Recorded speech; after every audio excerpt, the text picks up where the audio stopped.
সমবয়স্ক পুরুষ এবং নারীর উপর পূর্ণ রমজানের রোজা রাখা ফরজ। এই সম্পর্কে মহান আল্লাহ তাআলা কুরআন মাজিদের সূরা বাকারা 183 আয়াতের মধ্যে বললেন, ইয়া আইয়ুহাল্লাযীনা আমানু কুতিবা আলাইকুমুস সিয়াম কামা কুতিবা আলাল্লাযীনা মিন ক্বাবলিকুম লাআল্লাকুম তাত্তাকুন। হে ঈমানদারগণ, তোমাদের উপর রোজা ফরজ করা হয়েছে যেমন ফরজ করা হয়েছিল তোমাদের পূর্ববর্তীদের উপর, যেন তোমরা মুত্তাকিন হতে পারো। অন্য আয়াতে ইরশাদ করেছেন সূরা বাকারা 185 আয়াতের মধ্যে বললেন, ফামান শাহিদা মিনকুম আশ-শাহরা ফালিয়াসুম। সুতরাং তোমাদের মধ্যে যে ব্যক্তি এই মাস পাবে সে যেন অবশ্যই রমজানের রোজা রাখে।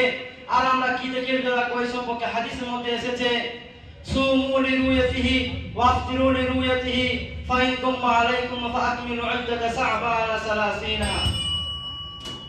আমরা যখন রমজানের চাঁদ দেখবো তখন থেকে আমরা রোজা রাখবো, আর যখন শাওয়ালের চাঁদ দেখবো তখন থেকে আমরা রোজা বন্ধ করব। বললে সহিহ বুখারী হাদিস, উল্লেখিত হাদিস এবং এই বিষয়ে অন্যান্য দলিলের আলোকে প্রমাণিত যে রমজান মাসে রোজা রাখা ফরজ, ইসলামের আবশ্যক বিধানরূপে রোজা পালন করা ও বিশ্বাস করাও ফরজ। তাছাড়া কোনো সরই অথবা কোনো মুসলমান যদি রমজান মাসে একটি রোজা যদি ইচ্ছাকৃতভাবে পরিত্যাগ করে তাহলে সে বড় পাপী ও জঘন্য অপরাধী রূপে গণ্য হবে।